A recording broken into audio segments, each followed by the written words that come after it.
Meus amigos, que a paz de Jesus permaneça em nossos corações. Então hoje nós vamos estudar o tema: o homem deve estar sempre alerta. Palavras muitas vezes repetidas por Jesus com referência à separação do joio e do trigo. E essa sequência está no terceiro volume dos 4 Evangelhos de Rustem, que analisa as seguintes passagens do Novo Testamento. Mateus, no capítulo 24, versículos de 40 a 44, e Lucas, capítulo 12, versículo de 39 a 40. Vamos ler Mateus e Lucas, já fazendo uma tradução mais moderna. Então, de 2 homens que estiverem no campo, um será tomado e o outro será deixado. De 2 mulheres que tiver moendo no moinho, uma será tomada e outra deixada. Portanto, despertai, pois não sabeis a que hora virá o Senhor. Mas sabei que, se o dono da casa soubesse a que hora viria o ladrão, certamente ficaria acordado e não deixaria que lhe arrombassem a casa.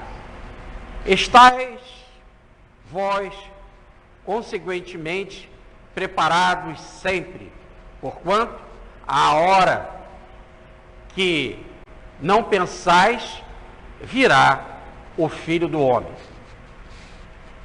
Lemos Mateus, agora Lucas.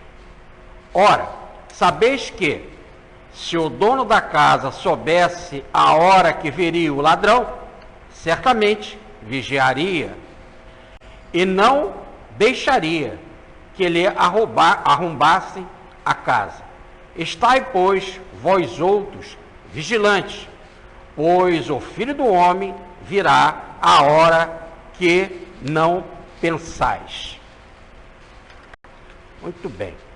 Ainda continuamos com a base no capítulo 24 de Mateus, que é considerado o pequeno Apocalipse, e que fala, basicamente, e essa parte de hoje, então, de forma bastante clara, bastante específica, sobre a vinda do Filho do Homem.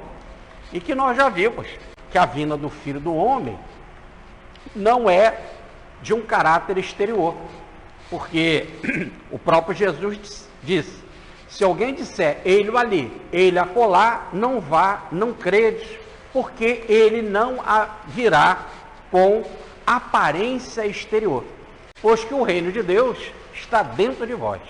Então, se a visão é interior, se a visão é psicológica, é um processo de maturidade espiritual, significa então que esse Filho do Homem seria o fruto do homem, o resultado do homem, o resultado da evolução humana. E esse é um projeto, então, de todos nós. É um projeto de evolução. E nesse projeto de evolução, nós vamos caminhando, vamos evoluindo, sempre acompanhados pela irmã Dor e analisando pela razão, pela consciência, as nossas atitudes, sempre refazendo a rota, refazendo a trajetória. Se você entra pelo atalho, vai, conserta, volta para o caminho, entra no atalho, volta, conserta, e quase sempre a gente volta através da dor, e a dor vai nos ensinando. A dor é um grande pacote pedagógico, não que a vida queira que a gente sofra. O pai é amor, mas às vezes é a única linguagem que o filho tem. Não tem, às vezes, outra linguagem para ele perceber. Então, por exemplo, se ele toma um veneno, a única linguagem que o médico pode dar para ele é uma lavagem estomacal. Dói, incomoda, mas faz parte do processo. Não é que seja um mal. Se ele está numa verdadeira loucura, prejudicando a si mesmo, prejudicando o outro, ele às vezes tem que ficar preso, trancafiado, né? Tem que dar para ele o que se chama de um sossega-leão, ou uma camisa de força, ou um determinado remédio, para que ele possa se conter, se controlar. Então, a dor, ela sempre tem um lado pedagógico. Mas o que a vida está querendo é que, se a dor chegue, para que você possa, às vezes, parar, sentar, refletir, mergulhar em você mesmo, ver a trajetória errada que você estava fazendo, se sensibilizar. Muitas vezes a dor chega e a gente vai para o lado da revolta, e que não resolve. Você, com a revolta, você piora o problema e continua com o problema. E aí ele vem cada vez mais engessando, apertando mais as portas, os parafusos, até que você então começa a refletir e ver que toda aquela trajetória que você estava fazendo, aquele caminho, aquela postura, aquela atitude, é algo improducente. E aí você aprende com a dor. A dor passa a ser, como diz o professor Pietro-Baldi, um antídoto, um remédio para o mal. Você começa a consertar a trajetória, né? E é interessante, então, como diz o professor Pietro-Baldi, a dor tem a capacidade de acabar com a dor. E conforme que você passa pela dor, aprendeu, aí você não vai mais para aquele caminho errado. Logo, a dor, pelo menos naquela atitude, ela não aparece mais. O que nós estamos vendo? Ele é um processo não só de racionalização ou de aprendizado, mas é também um processo de sensibilização. Cada vez você vai ficando melhor. Voltamos a dizer, não é essa a estrutura da vida. A vida quer que você evolua em linha reta. Mas, como nós não queremos, e para aquele que não quer, ele vai traçando então uma trajetória mais longa, mais complicada e tal. Mas o objetivo final é chegar à perfeição. Isso que o texto fala, o Filho do Homem. Chegar a esse dia maravilhoso, extraordinário, que diz o Evangelho, que nunca teve, nunca terá, até hoje nunca teve, que é o maior dia da nossa vida, que é o dia que nós chegamos ao ápice da nossa perfeição com relação à nossa animalidade. Destruirmos totalmente a animalidade e só ficar o bem, a plenitude do bem, ficar o homem pleno, totalmente humano, totalmente do bem, que é o que o texto chama de, que é uma expressão judaica, filho do homem. Essa é uma expressão judaica porque é uma expressão que os judeus têm, que eles sempre, quando usam filho de alguma coisa, esse alguma coisa tem a qualidade do filho. Então, o filho da luz é o luminoso, o filho de Deus é o ser divino, espiritualizado. O filho do amor é o amoroso. Fulano é tão amoroso, o judeu não diz isso. Fulano é tão amoroso, ele é filho do amor. É uma expressão judaica, que para nós fica às vezes difícil de entender, porque é uma coisa que pertence à língua judaica, que não podia ser traduzido dessa forma. Ele já devia de ser traduzido assim, o Filho do Homem, que é o produto do homem, é o pleno homem, é o homem verdadeiro, é o resultado do homem. Mas então a expressão é quando você fala, fulano é filho do bem. Não é que o pai dele era bondoso. Fulano é filho do bem no sentido de que ele faz o bem, ele é o produto do bem, ele é o resultado do bem. A vida dele está cheia de bem, de coisas boas. Então o filho do homem é o cara que é totalmente humano. E isso acontece através da evolução. E por enquanto que a evolução não vai acontecendo, nós vamos tendo que traçar a nossa trajetória. E o que Jesus diz nesse pequeno Apocalipse? Que faz parte da vida, da grande estrutura da vida, que todos nós vamos chegar a essa perfeição. Todos nós vamos ser pleno-homens, filhos do homem. Ah, mas eu não tenho meu livre-arbítrio? Tem. Você pode não querer chegar? Pode. Só que Deus, é como diz Allan Kardec muito bem no livro Céu e Inferno, Deus é todo poderoso e todo misericordioso. Então, se Ele é todo misericordioso, Ele te ama. Se Ele te ama, Ele quer o melhor para você. Segundo, Ele é todo poderoso. Se Ele é todo poderoso, Ele tem capacidade. Aí Ele junta com a sua imensa capacidade e com a sua imensa bondade e misericórdia, significa que ele tem todos os instrumentos na mão para você se transformar. Ah, mas eu não quero. Mas se eu não desisto de você, eu te amo. Porque nós, seres humanos, às vezes, quando uma pessoa não quer, a gente... então, já que você não quer, fica para lá. Cuida da tua vida. Eu tentei te ajudar, você não quis. Isso é a nossa cabeça. Mas não pode ser a cabeça daquele que ama. Aquele que ama não esquece nunca. Não te deixa nunca. Deus cismou com a gente porque Ele nos ama. Então Ele não pode nos largar. Quem ama não abandona. Agora também não impõe. Mas vai estar tempo... E nós não podemos chegar para Ele, eu não quero que você me ame. Eu não posso falar isso para Deus. Porque eu não posso falar isso para uma outra pessoa. Um namorado diz, eu te amo. Você não pode dizer, eu te proíbo de me amar. É dele, você não pode fazer. Você pode proibir assim, não fique comigo. Fica lá do outro lado. Ele fica do outro lado, te respeita a sua liberdade. Eu não quero te namorar. Ele respeita isso. Porque senão seria uma violência. E como a gente não pode admitir esse tipo de violência no amor, Deus também não é violento conosco. Mas Ele não desiste da gente. E toda vez que você cai, está num sofrimento, está numa angústia, Ele vai se apresentar de alguma forma, se colocando à disposição. Querendo te dar um remédio, querendo te dar uma outra oportunidade, querendo te dar tudo que você precisa para que você se sinta melhor. E aí quando você se sentir melhor, ei, eu estou aqui, eu te amo. Eu sou teu pai, eu sou tua mãe. Quer dizer, pouco importa pai, mãe, a gente chama Deus de pai, porque nós estamos numa civilização judaica cristã em que o centro dessa civilização é masculino. Mas se for num ambiente feminino, falaríamos mãe. Pai não é homem, Deus não é pai nem mãe, é amor. Aliás, a bela definição de João Evangelista.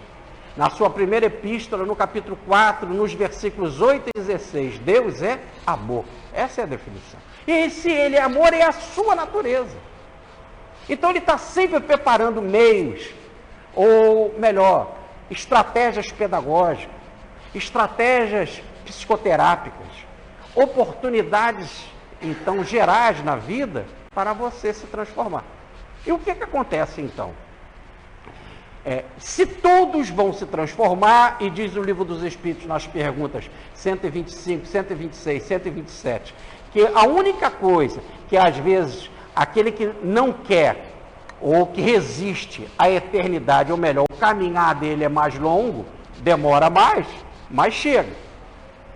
É que Jesus chega então a falar de o tal dia da salvação, o dia do Filho do Homem, o dia da realização plena do Cristo em nós, quando nós vamos ser cristificados, ou melhor, vamos ser igual a Ele, daquela estrutura de bondade, de amor, de capacidade, de sabedoria.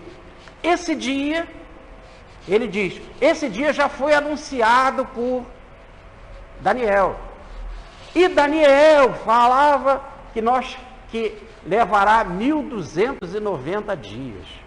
E nós mostramos aqui na numerologia do judaísmo, né, que somando os 1290 dias, né, 1 mais 2 mais 9, dá 12, e 12 é, na Cabalá, ou na numerologia, ou no tarô, é o número completo, é o número da vitória total, o número da perfeição, da totalidade. É onde que se contempla as 12 casas zodiacais, logo se contempla o todo. As 12 horas do dia, os 12 apóstolos, é o número da totalidade.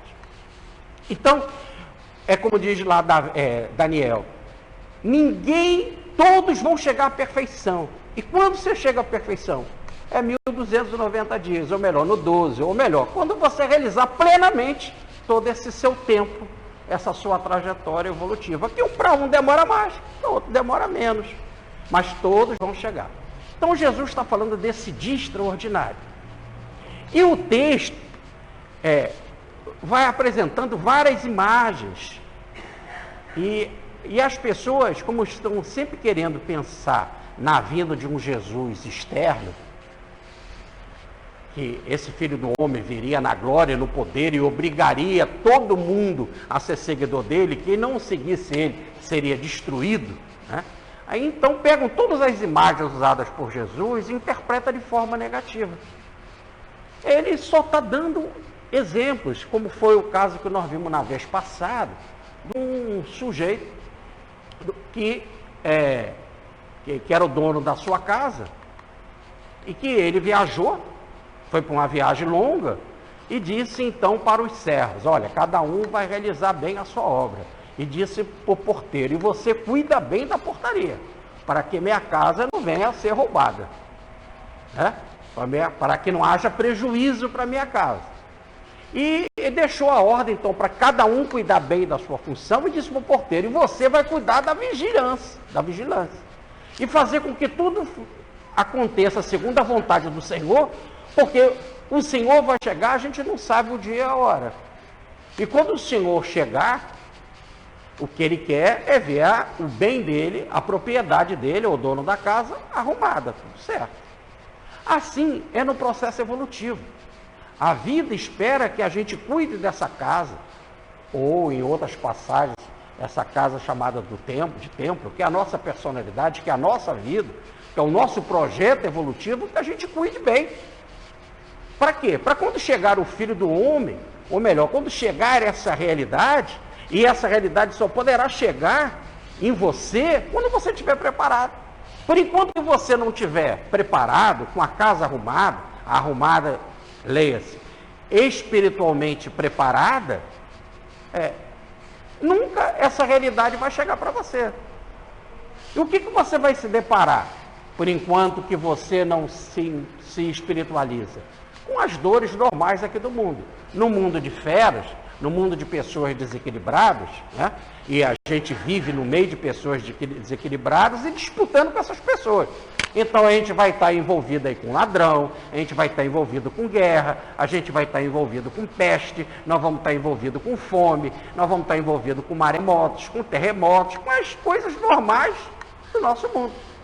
E se você se reequilibrar espiritualmente, aí você vai despertar o Filho de Deus dentro de você, vai despertar o lado divino dentro de você, você vai se espiritualizar, e o espiritualizado não volta mais para esse ambiente. Está livre daqui do ambiente. Encontrou o grande dia da sua libertação. Que para o corpo, para o lado material, pode ser negativo, pode ser ruim. O lado material é uma derrota. Mas para o lado espiritual é uma vitória, porque a realidade da vida não é o plano material, e sim o plano espiritual. Eu estou aqui num processo de tratamento, de cura, de limpeza, de preparação. Ora, então, na vez passada, nós vimos lá o seguinte exemplo, que as pessoas na época de Noé comiam, bebiam, casavam, e aumentava a sua família porque dava os seus filhos em casamento. Quer dizer, comiam, bebiam, faziam sexo e multiplicava a família. Essa é a ideia. E aí, de repente, chegou o dilúvio. E o dilúvio matou todo mundo.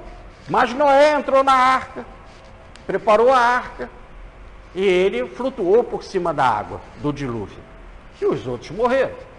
Jesus então fala: assim também será a vinda do Filho do Homem. E as pessoas analisam pelo lado exterior da derrota, em que a água veio e matou muita gente, então que a vinda do Filho do Homem vai ser para matar muita gente. No capítulo de hoje vai deixar isso bem claro, vai acabar com essa ideia. Mas nós estamos preparando o terreno para entrar no capítulo de hoje. Mas interpreta então que a vinda do Filho do Homem é o dilúvio, é como um dilúvio, na desgraceira que vai acontecer. Ele não está dizendo isso. O que ele está falando é que nós não sabemos o dia e a hora. Eu tenho que me preparar. E quando eu estiver preparado, é a bondade divina que vai se derramar sobre nós e vai haver o grande casamento, a grande união nossa com Deus. É como se a onda de uma rádio estivesse passando aqui agora. E eu quero me sintonizar com aquela rádio específica. Por enquanto que eu não tiver um aparelho específico para captar aquela onda, A onda está passando aqui, eu não capto. A onda divina, a onda do amor divino, da perfeição divina, ela está passando aqui agora, mas eu não consigo captar. Por quê? Porque a minha aparelhagem psíquica ou psicofísica não está preparada. Então eu tenho que preparar a minha casa. Daí a linguagem que nós estávamos acabando de dizer. Cada servo tem que cuidar bem da obra que tem que realizar. E o porteiro tem que vigiar para que o mal, as coisas negativas, etc., não entrem na sua vida. Jesus falava, e nós analisamos isso na vez passada, que é a ressaca, que é a embriaguez, que é a ansiedade com as coisas da vida. Evidentemente que um sujeito que está em ressaca, fica difícil dele querer se dedicar nas coisas espirituais. Se ele está embriagado, ele está completamente sem controle da sua consciência. E se ele está ansioso por conquistar coisas materiais, bem material e crescimento material, ele não está preocupado com coisas espirituais. Então disse Jesus que essas coisas todas nos atrapalham. É lógico que a linguagem que foi falada de ressaca, embriaguez e ansiedade pelas coisas da vida, são coisas de uma determinada época. Mas aqui a gente tem que interpretar que toda vez que você se sente assim, derrotado, que você entra em fossa, está em depressão, é a tal da ressaca. Você está triste, está acabrunhado, é a ressaca. A embriaguez é toda vez que você está completamente fascinado por alguma coisa, que não precisa ser embriaguez só de bebida. Estou embriagado por aquela mulher, estou embriagado pelo aquele cargo, estou embriagado pelaquela coisa que eu posso conquistar, etc. E a ansiedade da vida é aquele medo, né? Toda vez que eu tenho um bem, eu quero proteger aquele bem. Então eu fico tanto querendo proteger o bem, as coisas materiais, que eu acabo me preocupando e me agarrando às coisas materiais, o que gera aquela situação desagradável, não? O sujeito tem medo de perder tudo, ele desconfia de todo mundo. Ele acha que todo mundo, onde ele chega no desequilíbrio, vai querer tomar as coisas dele, vai querer roubar ou querer se dar bem, né? Uma pessoa chega na tua casa para comer, e ele é malandro, ele quer se dar bem, ele quer comer a minhas custas. Ele acaba chegando a esse estado de doença, em que ele não sossega a mente. Ele sempre acha que alguém quer dar um golpe na vida dele. Ele sempre acha que ele tem que se proteger, cuidar da vida dele, ter mais, ter mais. O sujeito é rico, ele não fica satisfeito, eu preciso de mais. Isso ainda é pouco, não é o suficiente, e assim vai. Disse Jesus que isso tudo atrapalha a nossa evolução. E aí ele recomenda algo muito interessante. Entrar em nós mesmos, levar uma vida tranquila, em termos de meditação, de conhecer o nosso mundo interior, de conhecer a nossa realidade interior. Então ele fala, veja, na época de Noé, uns casavam, outros estavam lá fazendo sexo, outros estavam comendo, outros estavam bebendo. Noé fez uma... Eu falei Noé? Não falei? Eu falei Moisés. Noé. Noé fez uma arca, entrou na arca. Quando veio o dilúvio, ele estava flutuando. Isso não quer dizer que Noé não comia. Noé comia. Noé bebia. Noé fazia sexo. Noé tinha família. A sua família crescia. Mas ele se preocupou em entrar em si mesmo. Atitude normal, como todo mundo era a vida dele. Era igual a vida dele. Todos lá comiam, bebiam, faziam sexo, multiplicavam a família. Ele que fez um diferencial, qual? Entrou dentro de si, entrou na arca. Não sabeis que sois templo de Deus? Troca essa arca por templo. Ou na linguagem de hoje, um dono de casa saiu e botou um vigia na casa para o ladrão não entrar e não roubar a casa. Então o nome pode ser, ou em outra passagem Jesus disse, quando quiserdes orar, entra no vosso quarto, fecha a porta. Gandhi dizia assim, eu tenho uma gruta dentro de mim mesmo para orar. Não importa, gruta, casa, templo, tenda, como dizia o apóstolo Pedro. São nomes. Ou melhor, entre na sua interioridade. Na parábola do filho pródigo, isso é bem claro. O filho pródigo saiu gastando tudo e queria ganhar e ter mulheres e farras e jogo. Ele saiu perdendo tudo. Daqui a pouco diz a passagem, tudo ele perdeu. E aí a dor veio E diante daquela situação, em que ele não tinha nem mais as vagens dos porcos para comer, diz lá, ele entrando em si mesmo, olha, o entrar em si mesmo é a tal casa, é a tal arca, é a tal barca. É o mundo da interioridade. Que nós vimos desenvolvendo com o tema do sentar. Sentar aí no sentido zen, no sentido budista, no sentido do meditar. Agora, não quero falar de práticas de yoga, como tem que chegar e sentar naquela determinada postura. Eu não estou falando nada disso. Apesar de que tudo isso pode ser bom. Se você gosta de fazer yoga, vai fazer. Se você gosta de orar num templo, vai fazer. Se você gosta de meditar caminhando, vai fazer.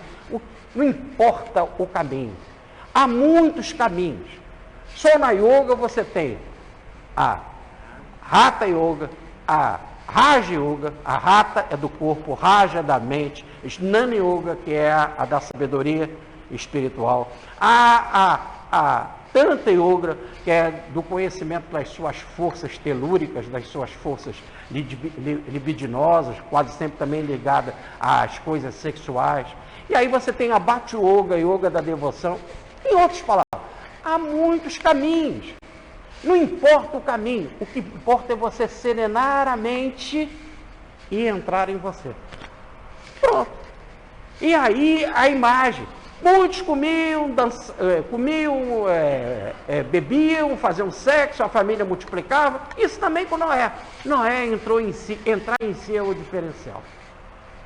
Aí o Filho do Homem, aí diz Jesus, assim também será o Filho do Homem. E por enquanto que você não entra em si, você fica aí a cargo das coisas do mundo. É o dilúvio que te pega, é o maremoto que te pega, é a fome que te pega, é o avião que cai e te leva. E se você não quiser andar de avião, o avião vai lá te pegar, né? Cai na tua casa. Então a vida vai... Nós vamos ficando aqui nesse mar agitado do mundo da exterioridade. O diferencial é entrar em si. Começar a traçar o projeto de evolução. E aí quando você chegar no 1290, ou melhor, no 12, na perfeição, aí é o grande dia, o maior dia de todos. Você se livra de todo esse projeto, dessa agarração aí no mundo.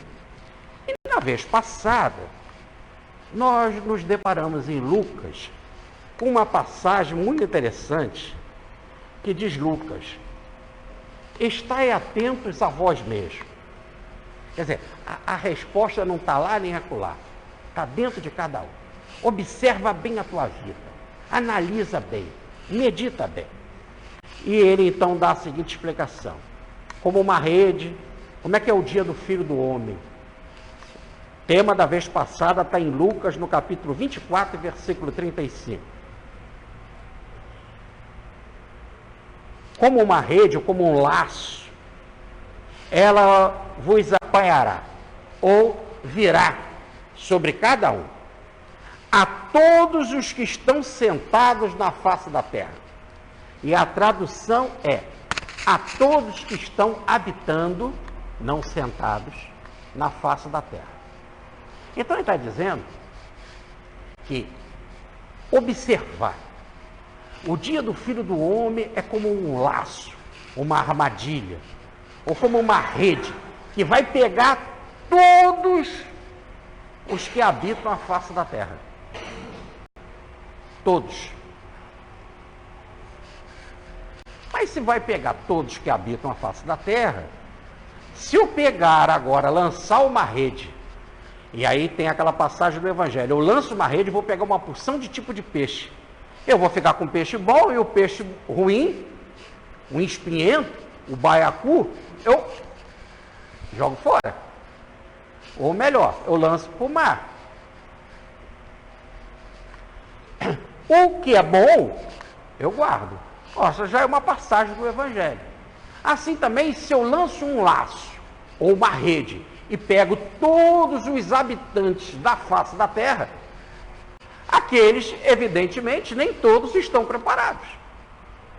E para aqueles, então, que não estão preparados, vai virar a desgraceira. porque ele não está preparado. A primeira coisa é que vai ter que continuar aqui, ou vai ter que reencarnar aqui várias vezes e ficar aí com maremoto, fome, peste, guerra, e dilúvio, e essas coisas, né? E ladrão, e etc. Então, a vida, o Filho do Homem, ele não quer nos pegar desse jeito. Não adianta eu pegar todo mundo, e aí, aquele que estiver preparado, é isso que eles querem dar interpretação. Serão as ovelhas da casa do Pai. Ficarão com o Cristo, com o Filho do Homem. E os que não estão preparados, coitados, foram pegos na armadilha, né, vão ser trucidados. E olha o que vai acontecer, que nós vimos no outro capítulo aí. Se o céu vai ficar escuro, se a lua não vai dar o brilho, e se as estrelas vão cair, logo vai haver um caos, esses que não estão preparados vão estar naquilo que se chama no inferno eterno. É essa interpretação mais corriqueira. E quem são esses que não estão preparados? Aí, continuando no mesmo Lucas que nós vimos na vez passada, que está no capítulo 34, um antes desse, diz assim: não pese vossos corações, ficando embriagados ou em ressaca ou tomado de ansiedade. Quer dizer, se você for pego nessa rede, nesse laço, e você estiver embriagado, está ferrado. Se tiver com ressaca, está mal. Se tiver com ansiedade, não está salvo. Mas você já foi pego, então o que vai acontecer? Interpretação rápida, vai para o inferno. Mas a gente sempre tem que desconfiar das coisas do Evangelho. O Evangelho é para ser estudado, estudado, estudado. Cada palavra tem um significado. Então eu fiquei aqui completamente encascado com essa frase aqui, ó. Como um laço, como uma rede, ele, o Filho do Homem, vos apanhará. Ou esse grande dia do Filho do Homem vos apanhará. A todos que estão habitando a face da terra. Puxa, aí generaliza para todo mundo. E aí, quem não está preparado, realmente não está bem. Quem está preparado se salva, quem não está, se dane. E é melhor então que esse Filho do Homem não venha, como a gente costuma falar em algumas palavras, algumas palestras. Se for para fazer essa destruição toda, e hoje em dia tem pouquíssimos que estão preparados, quem é que está preparado? Então, estamos fritos. Mas se eu pegar a palavra lá e eu estudar ela com atenção, a tradução não está errada. O Filho do Homem virá, ou esse grande dia, e como uma rede vai apanhar a todos aqueles que habitam a face da terra. Guardem isso. Vamos para a lição de hoje. A lição de hoje diz assim: então, 2 homens que estiverem no campo, um será tomado e o outro deixado. 2 mulheres que estiverem no moinho, moendo, uma será pega e a outra deixada. Ué, mas não é um laço, vai pegar a todos os habitantes da terra. Mas aí ele dá um exemplo, como 2 homens. Um está no campo, fica. O outro está no campo, vai. 2 mulheres, uma está no moinho, uma fica, outra vai. Estão fazendo um trabalho normal. Um está trabalhando no campo, outro está trabalhando no moinho. Um é homem, outro é mulher. Então a lição é para todos os sexos. E para vários tipos de trabalho, pouco importa. Mas, se essa rede vem e pega todos os habitantes que estão na Terra, aí vem na lição de hoje e diz, não, vai haver uma discriminação. Um fica ou vai. Um fica, outro vai. Mas ainda complica mais. Aqueles que ficam estão muito mal. Porque se os que ficam, o sol vai apagar, a lua não vai dar o seu brilho e as estrelas vão cair, o que fica é melhor não ficar.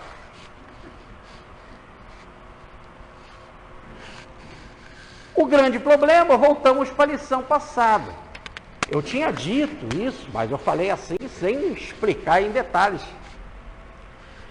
Como uma rede, como um laço, ele apanhará, ou ela sobrevirá a essa rede, sobre todos os que habitam a face da terra. Aí tem que ver, sobre os que habitam aqui a face da terra, estão encarnados. Estão na superfície da terra. A face da terra é a superfície da terra. A palavra no original para habitam é sentado. Todos aqueles que estão sentados na face da terra. Aí, o tradutor, e 80% das traduções, quando pegam lá no original grego, e estão lá, a todos que estão sentados na face da terra. O sentado é aquele, é um símbolo, é uma imagem. Aí traduzem por todos aqueles que habitam a face da terra. Não traduzem por sentado. Mas o sentar tem uma conotação completamente diferente de habitar, no sentido de morar. Porque todos aqueles que moram na face da terra, hoje é uma coisa muito fácil da gente falar assim. Hoje é uma expressão normal nossa. Mas na época, a palavra sentar não tinha essa conotação. Toda vez que eu queria falar de comida, de alimento, eu dizia, eu não falava, a pessoa sentou para comer. Hoje eu falo assim, por isso que as traduções vão para essa forma. Porque hoje eu falo assim, fulano sentou para comer, porque hoje tem cadeira e mesa. Naquela época era o triclínio. As coisas eram baixinhas e toda vez que eu me dirigia a alguém que ia comer, eu falava, fulano reclinou-se, reclinando sobre a mesa. Ele ficava deitado em sofás ou em poltronas. E a mesa era quase da altura, um pouquinho mais alta, só que o tapete, aonde, que em forma de U, eram colocadas as comidas. Naquele centro, os garçons, os servidores, o empregado ia colocando os alimentos, e a pessoa ficava reclinada, com o braço sobre uma almofada e com a outra mão livre para pegar os alimentos. Então, quando eu queria falar de comida, eu não falava sentar. Na Bíblia, aí olha como nós temos que prestar atenção. Na Bíblia, toda vez, tanto no Antigo Testamento quanto no Novo Testamento, eu queria falar de sentar. O sentar tinha a conotação de poder. E Davi sentou com Deus. E o Filho do Homem está sentado à direita do Pai. A ideia de poder. Ou então a ideia, Salomão sentou para receber as mães para fazer o julgamento. O sentar para julgar. Então o sentar dá a ideia de poder. Ou então, quando sentava no chão, que tinha ideia de humildade. E a mulher veio e, sentada no chão, ungiu os pés de Jesus. Ela era uma pecadora. Então ela sentou no chão, da ideia de humildade. Eu não estou aqui com autoridade, com poder nem para mandar. Eu me reconheço humilde.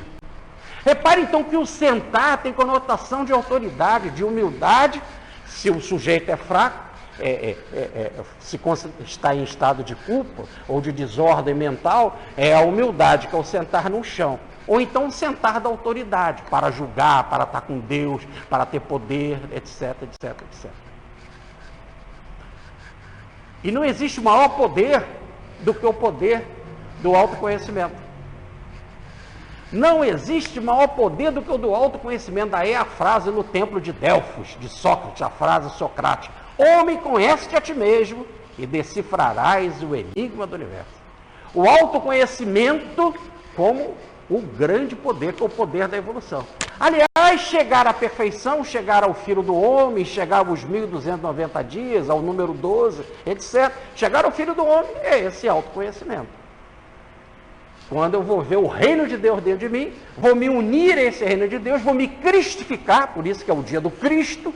O Cristo não está lá em acolá, está dentro de vós. Eu vou me cristificar e eu então vou ter o poder Cristo.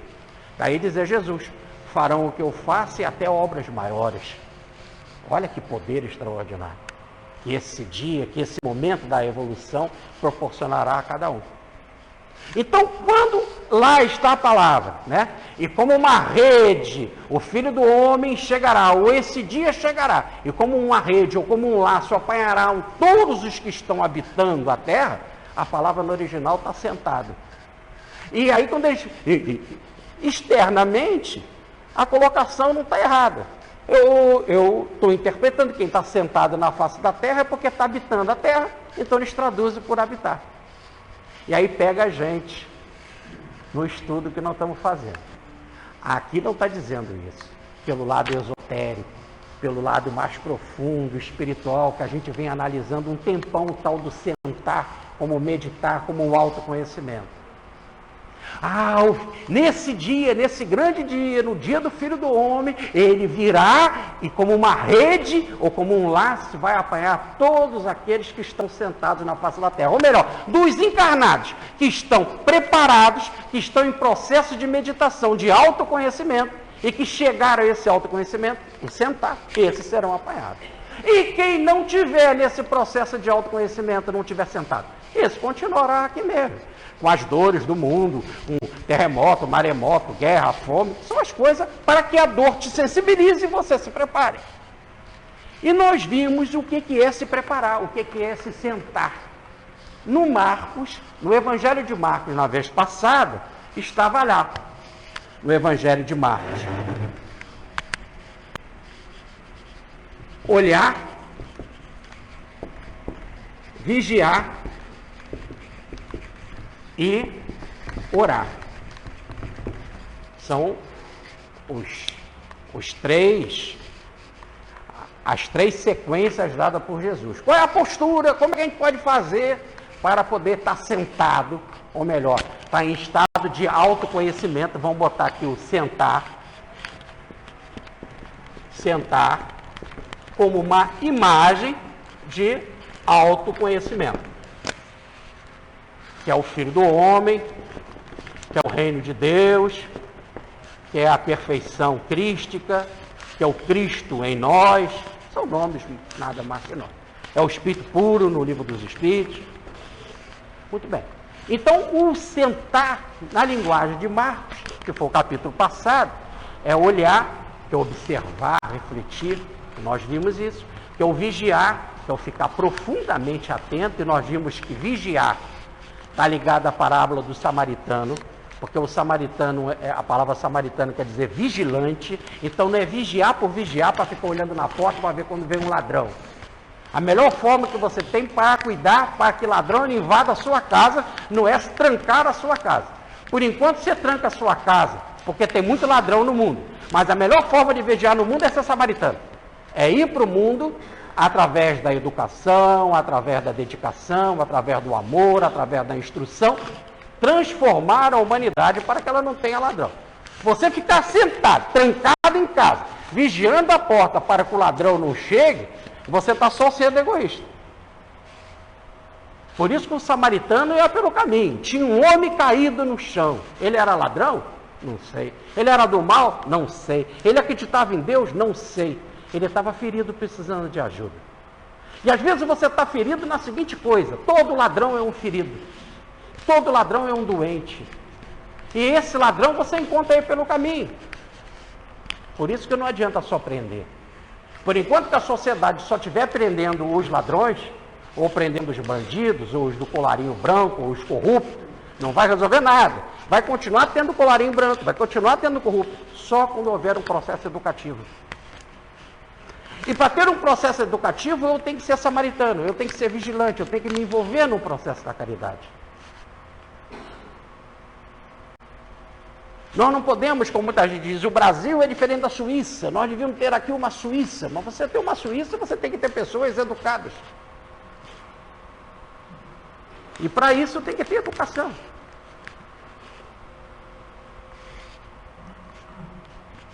E eu ganhei um videozinho essa semana, muito interessante, que o sujeito ainda dizia assim, porque ele era espírita, que passou para mim o vídeo, e ele dizia assim no vídeo: sei que muitos não concordam com isso porque tem alma de santo, E ele também fazia um esforço, porque é espírito, para ter alma de santo. Mas veja se não merece isso. E aparecia um cara com uma metralhadora violentíssima, matando todo mundo no Congresso. Matava todo mundo. Mas ele, como espírita, ele passou isso para mim, ele logo tentou defender o pedaço dele. É natural. E ninguém, e até mesmo para os espíritos, tem hora que a gente fica com a cabeça louca.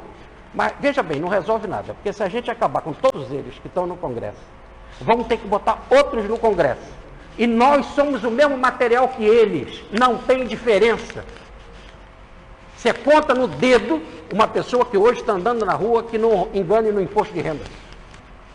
Você conta no dedo hoje um comerciante que não está roubando, fazendo falcatrua, que não está pagando mal o seu funcionário. Você conta no dedo uma patroa que não está explorando a sua faxineira, que ganha lá 120, 150 por dia.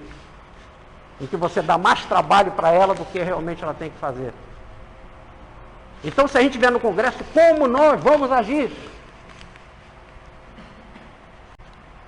Aí você poderia dizer assim, não, vamos agir melhor, mas já tivemos tantos congressos, desde que aconteceu em 1889, quantos? E sempre a mesma coisa, porque é o mesmo ser humano. Ninguém é diferenciado porque é deputado e o outro é eleitor. Não existe isso. Só tem dois tipos de ser humano, diz o professor Petrobaldi, o evoluído e o involuído. Por enquanto que estiver evoluído, tem doente, e o doente tem que ser tratado. Ninguém está dizendo que não tem que ter cadeia, que não tem que ter justiça, que não tem que ter polícia. Porque se não tiver cadeia, não tiver justiça e polícia, aí que o mundo vira um inferno. Tem que ter. Tem que ter. E vai continuar assim por muitos e muito tempo. Até a gente aprender a viver sem polícia. Até a gente aprender a viver sem justiça. Porque todo mundo será justo, honesto. Vai acabar a justiça. Mas também nessa época vai acabar o médico.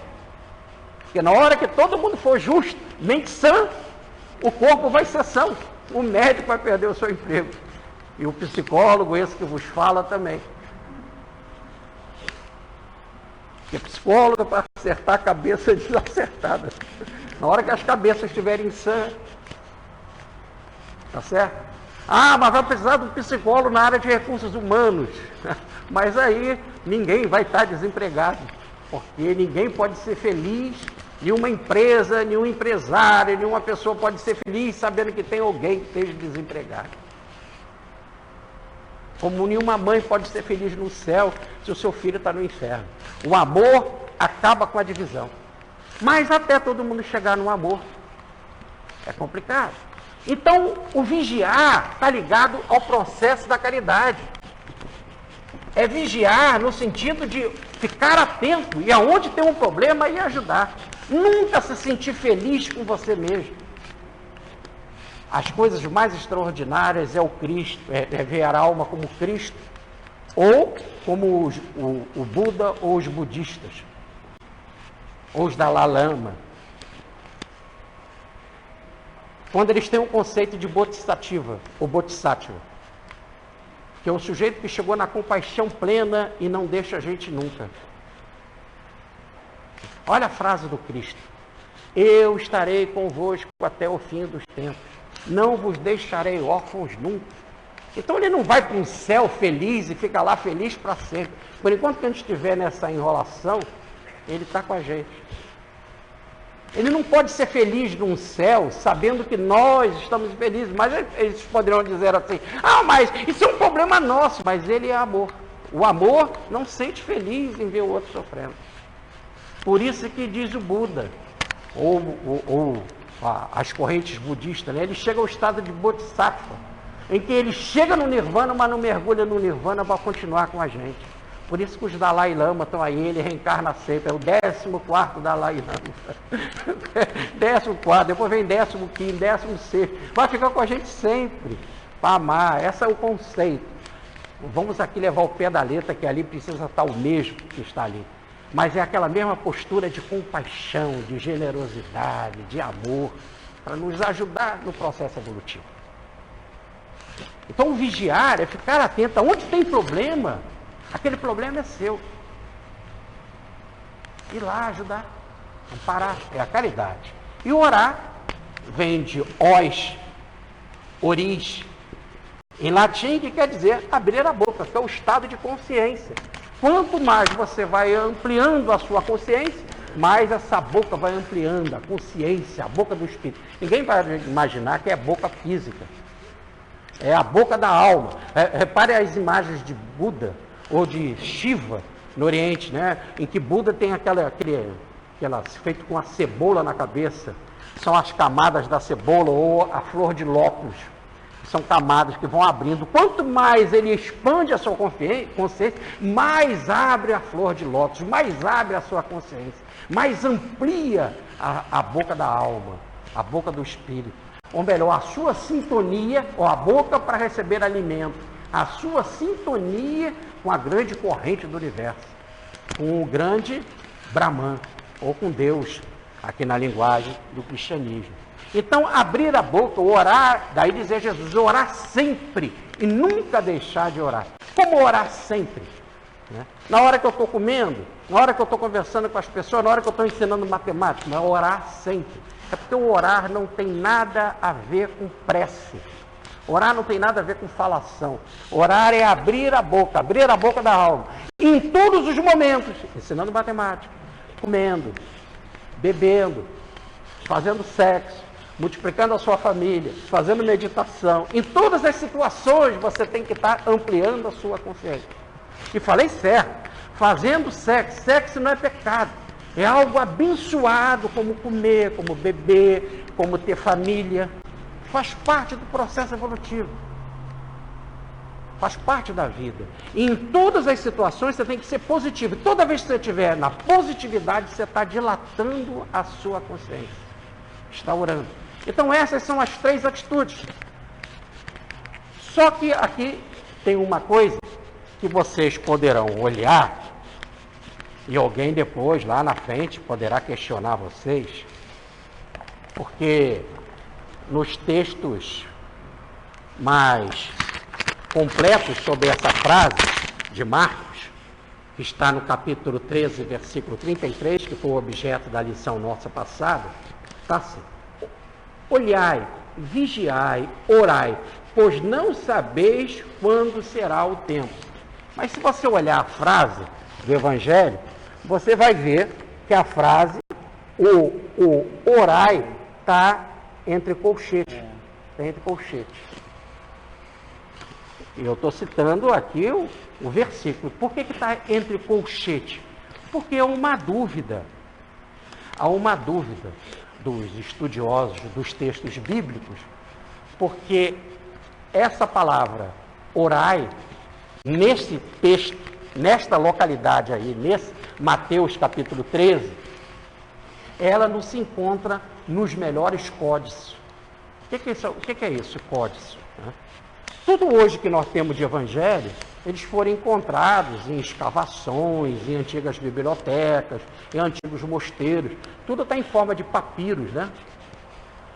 Os mais antigos, os mais fiéis papiros, não está a palavra orar. Em outra localidade lá de Marcos, de Mateus, tem o vigiai e orai. Não aqui nessa passagem. E aí o redator, aquele que está copiando, ele botou também, porque como já estava na cabeça dele, o vigiai e orai, ele copia ali. Parece que é assim. Parece que é assim. Por quê? Porque tem alguns códices que estão a expressão vigiar e orar, sim. Mas nos mais antigos não estão. Aí fica a dúvida. Estava, não estava? Será que um dia eu vou encontrar um muito antigo que tem a palavra orai? Muito bem. Com esta dúvida, eles pegam e botam a palavra orai entre colchetes, para dizer assim, no original é olhar e vigiar. E pode ser que tenha o orar também, por isso que eu boto o orar em colchete. Na vez passada, eu peguei esse versículo, não comentei isso com vocês e li uma página do Emmanuel tratando desse versículo. O nome da página se chama Olhai. Eu dizia uma página do Emmanuel chamado Olhai, que trata desse versículo e que se encontra no livro é vinha de luz, no capítulo 87. Nós lemos e foi gravado. Muito bem. Mas o Emmanuel escreveu uma outra página sobre esse versículo. Uma outra página. E essa página se encontra no livro Justiça Divina, no capítulo 79. A página se chama Compaixão e Justiça. E o livro Justiça Divina do Emmanuel é um estudo que ele faz do livro Céu e Inferno do Allan Kardec. Logo, ele está fazendo uma análise da codificação kardeciana. E ele põe esse versículo, analisa nessa página Compaixão e Justiça, e ele fala o seguinte, está analisando esse versículo, olhar, vigiar, e o tradutor coloca o orar em colchete, dando a ideia assim, será que está no original? Vamos ver a palavra balizada do Emmanuel. Agora é o Emmanuel, o guia do Chico Xavier, aquele que informa no seu livro 50 anos depois, quando ele analisa a vida do mártir chamado Nestório, que ele aprendeu o Evangelho com João Evangelista. Logo, ele aprendeu o Evangelho ali com pessoas ligadas à fonte. Né? Muito bem. Logo ali, na cidade de Éfeso, aonde morava Maria de Nazaré. Logo ali na cidade de Éfeso, onde que morou por 3 anos Paulo de Tarso. Paulo, que ele, Nestório, gostou tanto, ficou tão ligado a Paulo, que escreveu um livro sobre a vida de Paulo, que é o Paulo Estevão, quando veio como Emmanuel. Quando veio como Emmanuel, através da mediunidade do Chico Xavier. Então, aqui ele pega esse versículo, e ele vai analisar e vai contar para nós o seguinte, que vale o estudo e vale a observação sobre o orar. Compaixão e Justiça, capítulo 79 do livro Justiça Divina. O amor universal favorece o levantamento da escola, mas se negas a aprender, ninguém te pode arrancar às trevas da ignorância. A divina presciência estabelece regras e meios para a higiene, mas se desertas do cuidado para contigo, albergarás no próprio corpo largo campo, pasto à imundície. A infinita bondade inspira a elaboração do remédio que te alivia ou cure as doenças nessa ou naquela circunstância difícil, mas se recusas o medicamento, continuarás sofrendo o desequilíbrio. A eterna sabedoria promove a fabricação de extintores e encoraja a educação de bombeiros, mas se ateias fogo à própria casa, padecerás de imediato os resultados do incêndio. A providência vigilante suscita a formação de recursos para o cultivo e defesa da gleba, mas se foges do trabalho, a breve tempo terás, no próprio campo, vasta coleção de espinheiros e serpentes. Deus dá a semente, mas pede serviço para que o pão apareça. Espalha ensinamentos, mas pede estudo para que haja aprimoramento do espírito. Não procure enganar-te a ti mesmo, guardando compaixão sem justiça. Anota os fenômenos da existência e reconhecerás que a vida te concede guias e explicadores, estradas e máquinas. No entanto, exige que penses com a própria cabeça e andes com os próprios pés. Afirma Allan Kardec, certo, a misericórdia de Deus é infinita, mas não é cega. E Jesus, esclarecendo a responsabilidade que nos supervisiona os caminhos, adverte no versículo 33 do capítulo 13 do Evangelho de Marcos, abre aspas, olhai, vírgula, vigiai e orai, pontinho, pontinho, fecha aspas. Observemos que o apelo à prudência não inclui simplesmente o vigiar e orai, e sim começa com ampla objetividade, pelo imperativo categórico do olhai. Com essa informação do guia espiritual do Chico Xavier, que veio com a missão do livro, e que, como Manuel da Nóbrega implantou a primeira escola no Brasil e foi o primeiro a escrever um livro no Brasil, então, diante de alguém com essa autoridade, né, que chegou a supervisionar cerca de 430 livros através da mediunidade de Chico Xavier, ficamos sabendo que, abre aspas, sendo ele órgão do Espírito da Verdade, um dos espíritos que ajudou na codificação de Allan Kardec, logo atuando com o Espírito da Verdade, que é o Cristo, como numa das mensagens do Evangelho do Segundo Espiritismo, no capítulo 11, intitulado O Egoísmo, e assinado em Emmanuel, alguém com essa autoridade de participar da codificação e de ser órgão do Espírito de Verdade, ou instrumento do Espírito de Verdade, do Cristo, é que ele fala. Jesus, no capítulo 13, versículo 33 de Marcos, fala: olhai, vigiai e orai. Logo, para nós, seguidores dessa revelação, o tema do sentar, ou melhor, de se preparar para receber o Cristo, ter uma postura de equilíbrio, passa por olhar, que ele fala, que é ficar sempre atento, observar, aprender as lições da vida, e como diz Lucas, atentai a vós mesmos, quer dizer, olhai principalmente para a sua história de vida. Todo mundo, eu dizia agora para um amigo, todo mundo devia escrever uma autobiografia. É importante a gente já dar uma parada, a ter 1, 2, 3 dias de descanso na mente, para observar, olha o meu caminho, olha o que deu certo, como eu cheguei aqui, como isso foi construído, qual foi a minha participação nessa construção. Meu Deus, como isso deu certo. Então, fazer essa observação. Em tudo na vida nós temos que olhar, observar. E antes de tudo, olhar e observar a nós mesmos. Depois, vigiar através da caridade constante. E orar num processo de abertura da consciência. Cada vez ser mais consciente. Essa é a preparação. E aí, a rede vai chegar. E a rede vai pegar esses que estão preparados. Quem está preparado, vai. Quem não está preparado, continua no seu trabalho de aperfeiçoamento. Só agora que eu cheguei na lição de hoje. Na lição de hoje diz assim: é então que 2 homens, a semelhança de 2 homens, trabalhando no campo. Um vai e o outro fica. 2 mulheres no moinho.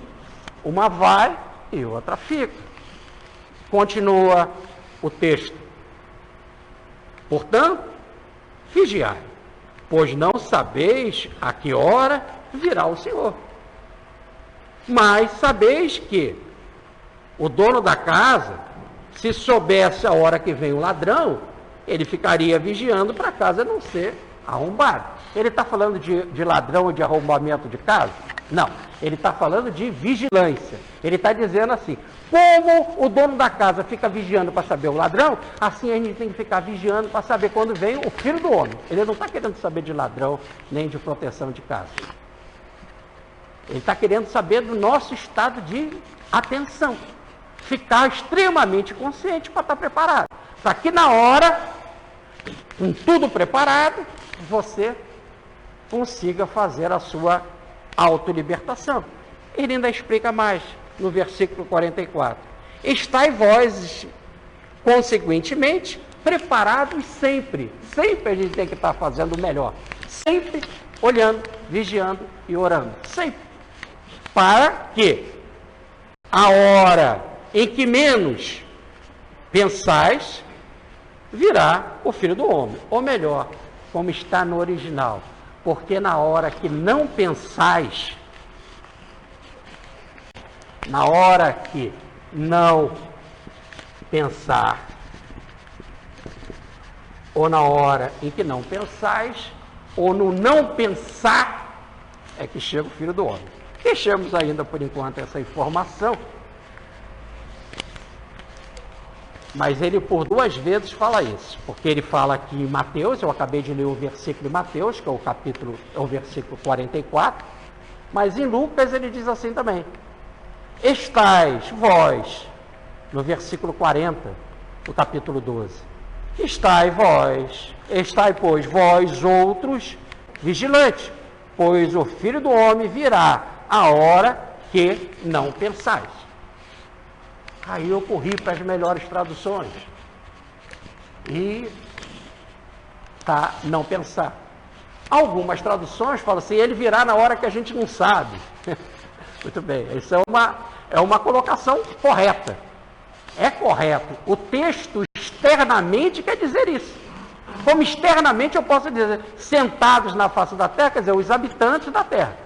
Mas pelo lado profundo, pelo lado esotérico, naquilo que está escrito mesmo no original, é a preocupação com a palavrinha. A Cabala chega a se preocupar com cada letra do texto. Então, lá está não pensar. Guardemos ainda essa informação, mas o que o texto está dizendo é que se a rede vem e pega todos os habitantes, como é que pode? Se um fica, o outro não. Se uma mulher que está no moinho, uma fica, outra não. Então não é pegar todos. Logo, se nós usarmos a tradução correta do texto correto, que é o sentar, significa todo aquele que está em processo então de meditação, de vigilância, de oração, etc., de olhar atento, esse é que será pego. No capítulo de hoje ele explica. É como a pessoa que está trabalhando, está lá no campo. Um homem, um fica, outro não. Vai o que está preparado, o que não está, fica. É como uma mulher, ou 2 mulheres, que estão lá moendo moinho. Uma fica, a outra não. Ou melhor, a que está preparada vai, a que não está, fica. E se nenhuma estiver preparada, fica.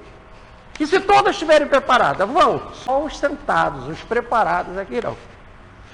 Mas aí o que tem a ver agora essa coisa aqui do campo? Homem está no campo, trabalhando, e mulher está no moinho, trabalhando, moendo. A coisa mais extraordinária aí no Evangelho, que a evolução não é só para os homens. Também ele está botando no pacote de ir para o processo da perfeição, para ter o Filho do Homem, para ter a libertação, o tal 1290 dias, o 12, também a mulher. E em pé de igualdade, com o mesmo exemplo que ele dá para o homem, ele dá para a mulher. Logo, não há distinção de gênero. Para o processo evolutivo, Jesus está dizendo que todos, de qualquer gênero sexual, irá. Hoje em dia, em texto mais moderno, nós podemos botar homossexual, bissexual, trissexual, multissexual, pouco importa o nome, todos irão. O processo não tem nada a ver com sexualidade, tem a ver com preparação espiritual. Está preparado? Está orando? Está vigiando? Está aumentando a consciência? Vai. Não está? Fica. E fica para quê? Por castigo? Não. Você não está preparado. Você não consegue captar. Então tem que ficar aqui, se aperfeiçoando, às vezes passando pela dor, para sensibilizar, sair do caminho errado, buscar o caminho certo e conseguir a escapatória. Agora, o que o texto coloca muito bem é o seguinte: uma coisa é certa, aqueles que irão, estarão trabalhando. Acompanhe o texto. 2 homens trabalhando no campo. Um fica, outro vai. 2 mulheres moendo no moinho. Uma fica, outra vai. O que acontece é que os que vão estão trabalhando. Estavam trabalhando. Melhor, Jesus não se preocupa com gênero, ser homem ou mulher, mas se preocupa com a dignidade do trabalho. É inadmissível passar aqui e deixar a terra inativa. É inadmissível passar aqui e querer dar uma de santo e não trabalhar. Não existe santo que não trabalha. Santo que não trabalha não é santo, é vagabundo.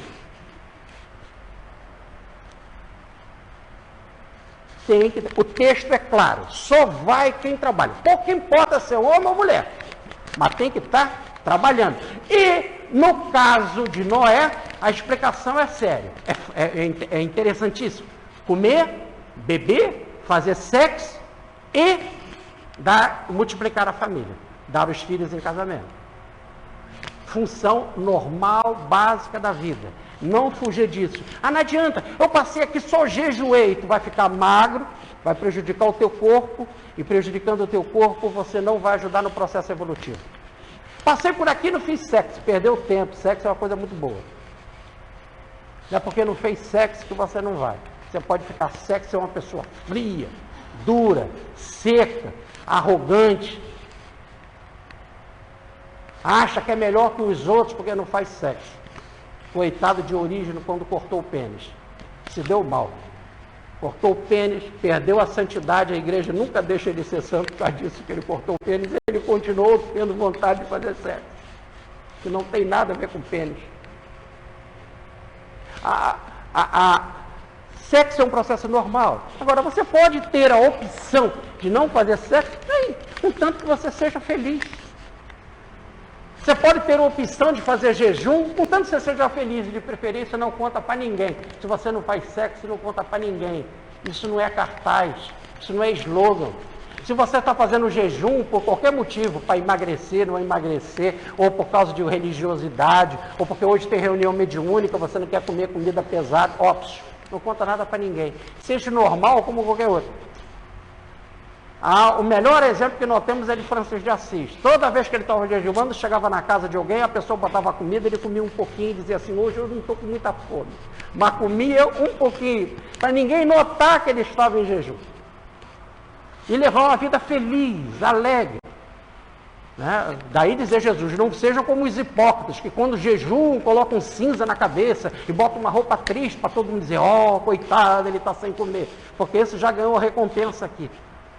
Hoje já fez negócio aqui, você não está comendo para agradar, deixando de comer ou comer para agradar a Deus, e sim para agradar os homens. Então, fazer sexo, casar, é muito bom, ou não casar, também é uma escolha sua, contanto que você seja feliz. Agora, achar que você não vai casar para poder conquistar Deus, esquece isso. Noé casou e conquistou Deus, tá certo? Jesus não casou e conquistou Deus. Não importa. Assim, Pedro era casado. João não era casado. É opção. Ficar com jejum, sem jejum, ter família, não ter família. Pedro tinha mulher, tinha sogra. Tinha a bênção de ter uma sogra. Jesus curou a sogra dele, diz que ele até não gostou muito. Mas tinha sogra. Tinha família normal, e é Pedro, diretor da igreja do Cristo. Maria era casada, bota isso na cabeça. Maria, mãe de Jesus, casada. José, casado. Agora, se eles não faziam sexo, isso também... tem tanta gente, um dia teve uma reunião de materialização, um espírito apareceu materializado, Chico Xavier estava nessa reunião. E um cara que estava lá no auditório perguntou assim para o espírito materializado. Era Humberto de Campos. Você pode me dizer se Maria fez sexo com José? É o tipo da coisa que você não vai cuidar da tua família, rapaz. Por enquanto você está aqui nessa reunião, tu está deixando a tua mulher sozinha em casa. Já pensou nisso? Você devia de estar lá, você já está tão preocupado com o sexo, você devia de estar lá, fazendo carinho na sua esposa, tratando ela bem. Então, essa tal da fofoca do além, você não leva a nada. O texto deixa claro. Comia, bebia, fazia sexo, aumentava a família, entrou na arca, meditou, está livre. Um homem trabalhava no campo, uma mulher moía o moinho, uma pega, outra não. Pouco importa ser homem, ser mulher. A única coisa que a vida quer é que você esteja trabalhando. Trabalhando, cuidando da tua família, fazendo sexo, cuidando do teu corpo, se alimentando, comendo, bebendo. Olha a regra. A vida não está exigindo nada de especial da gente. Repitamos. Comer, beber, fazer sexo, aumentar a família e trabalhar. Ser homem ou mulher. Pronto. É isso que ela está querendo. Esse é o ponto. Agora, Ela diz, não deixe o seu coração pesado, com ressaca, embriaguez e ansiedade. Então a pessoa aí bebe demais, aí come demais, se desequilibra também sexualmente, não é isso? Não cuida da sua família, mas veja bem, nesse exato momento, ou então quer ter um excesso de cuidado com a família, uma ansiedade tremenda para bens materiais, com preocupações com a vida material, e aí nessa situação você vai estar num campo magnético tão agarrado ao antissistema ou à Terra, que você não vai se libertar nesse dia da grande salvação. Assim, então, diz Jesus, fechando o capítulo de hoje, assim também é o dia da vinda do Filho do Homem. Aquele que estiver preparado, homem ou mulher, trabalhando, dando uma contribuição para a Terra, para o planeta, né? Aquele que estiver fazendo isso, vigiando, fazendo a caridade, ajudando alguém no trabalho, e todo o trabalho é digno, todo o trabalho colabora. Um dos grandes iniciados da humanidade, Jacob Boehme, era sapateiro, e foi um grande libertado espiritual. E era sapateiro, pouco importa a sua profissão, todo o trabalho dignifica o homem.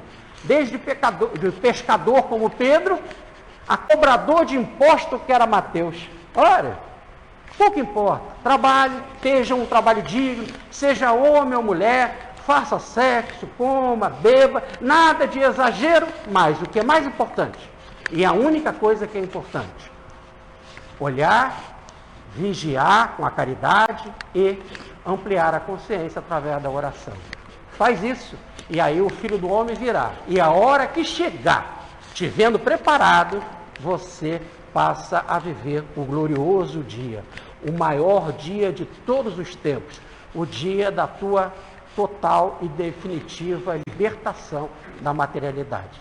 Muita paz, fique com Deus.